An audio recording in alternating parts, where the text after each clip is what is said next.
a new commandment, love one another as I have loved you.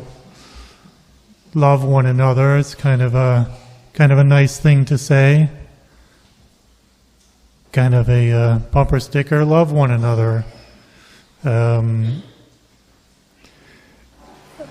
For men to love has a pitfall, I think. We think it might be a sign of weakness, wimpiness to love your fellow man, your other friends who might be men. You might think it's a wimpy thing. For women, maybe the pitfall is to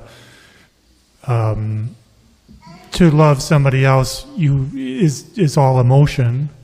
It's a lot of emotion, and that can be a pitfall too. You get too caught up in the emotion of liking somebody, and both kind of miss the mark.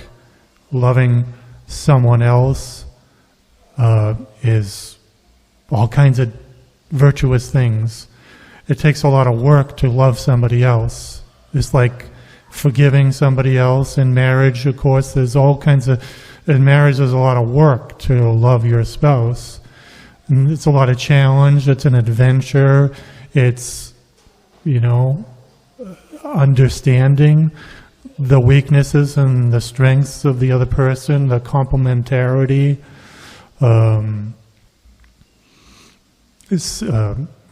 Chesterton used to say, the world tells you, you got to get divorced when you're not compatible.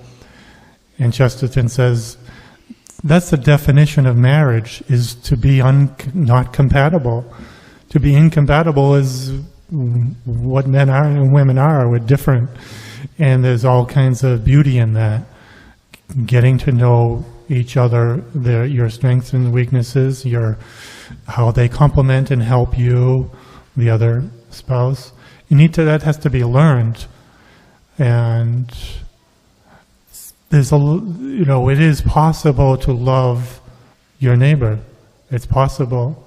But our fallen human nature wants to, or finds it easy to pick fault at your neighbor. It was that philosopher Jean Paul Sartre said that hell is your neighbor. Bishop Cian said, your neighbor is a hair shirt. You don't need to wear one. Your neighbor is a hair shirt. Grates on you. If we look at each other, we can see all kinds of reasons to pick fault. We are all so imperfect.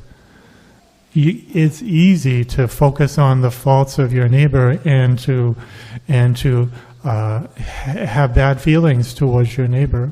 It's an easy thing to do, and it doesn't even take any effort to do that. It comes to our fallen human nature, but it's a divine thing to love your neighbor, to excuse faults when it's appropriate, to see weaknesses and to have compassion for the weaknesses of your neighbor, to see their good points, to emphasize the good points of your neighbor, to really immerse yourselves in the qualities of your neighbor that are really good, and to have that be your major focus, and then the other things are small little things, little bumps, but you're mostly focused on the good qualities of your neighbor. You can do that, and that's a divine thing.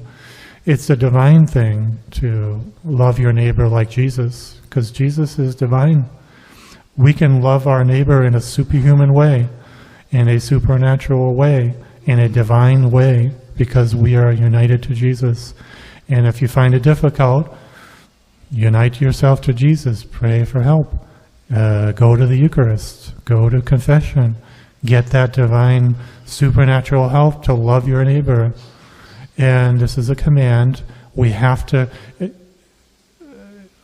This is a commandment to love your neighbor, which means you must work at it. You must strive for love. And there's all kinds of rewards to to loving your neighbor, to not just loving your neighbor and doing good things to them, which we must do, but to have love in our heart, which is a grace. It's a divine thing to have love in your heart.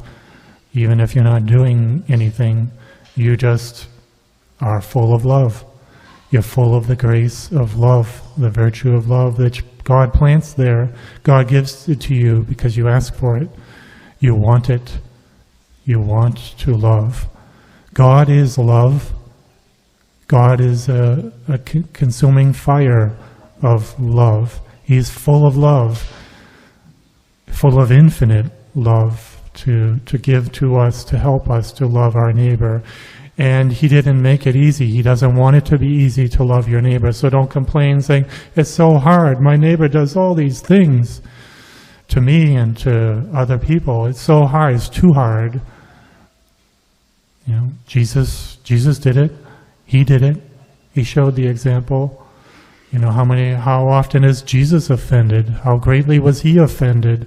How offended is God all the time? By us, by you and me, by the world, and yet He still loves, and so we can do it too. We can do it.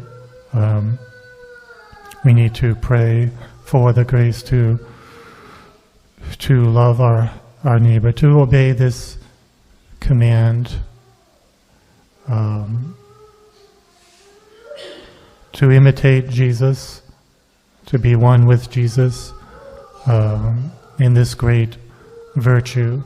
This great virtue, which is a habit, something we continually try to do, to overlook our neighbor's faults and to be like Jesus, to be like Him, which is to study Jesus, study Him.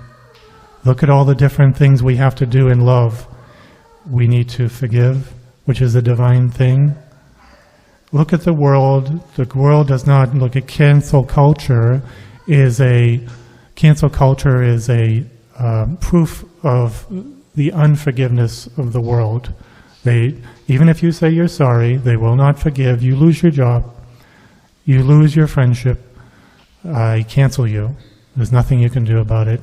Don't even bother saying you're sorry, because the world ain't going to forgive you.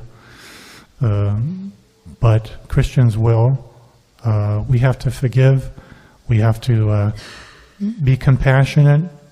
We need to be thoughtful of our neighbor, a lot of thoughtfulness. We need to get out of ourselves. We need to overcome our selfishness, self-focus, and turn it to our neighbor. Think of all the needs of your neighbor and try to fill them, try to help them. All the different ways, self-sacrifice, generosity, giving to your neighbor, doing a lot of good things, the fatigue, energy that you'll have to spend on your neighbor, on your children, on your wife's needs, your husband's needs. A lot of different aspects to love, and Jesus doesn't even explain them. He just says, love your neighbor like I did. We need to study Jesus to the cross like I did. Die for your neighbor. Die for your children, your wife or your husband. Die for them. Die for your next door neighbor. Die for your enemies even. This is what Jesus did. We need to study Jesus, all the things that He did, how He exhausted Himself, how He humbled Himself for love of His neighbor. Humility is a way of showing love for our neighbor, because if you're proud, you're going to mistreat your neighbor. If you're humble, you're going to respect your neighbor. You're going to serve your neighbor. You're going to help your neighbor. You're going to sacrifice yourself for your neighbor. They're not beneath you. You're beneath them. You should try to think. So humility is a great sign of charity and love for your neighbor. Jesus said, I am meek and humble of heart, for the love of our neighbor, for the love of God. And if we find it hard, we go to God, who has plenty of love to give to us in prayer and in the Eucharist. So we're reminded this is a commandment. We must work at it. We must work at it and pray for it until we become experts, till we become full of love. And it doesn't mean, it's not a sign of weakness. Look at, to love is a manly thing. Jesus is the most manly person that walked the face of the earth. Remember Nancy Reagan? She went to visit Pope John Paul II, and she said, somebody asked her what she thought of him, and he said, he's the most virile man I've ever met, the strongest man I've ever met. It's a manly thing, because Pope John Paul II was a very loving and strong person. So love does not mean weakness. Love means strength, real strength that will help us to endure anything, even death.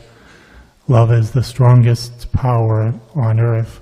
So to love is not a wimpy thing for us men, and for women, it's not an emotional thing. It's a decision to do good, to sacrifice oneself for everyone and anyone, no matter who they are, and to not forget too that to love is to be judgmental in a good way, to judge your neighbor in a good way, not in a negative way, to get rid of all ill will in your heart and in your mind. We need to judge in a kind and good way, in a generous way to our neighbor.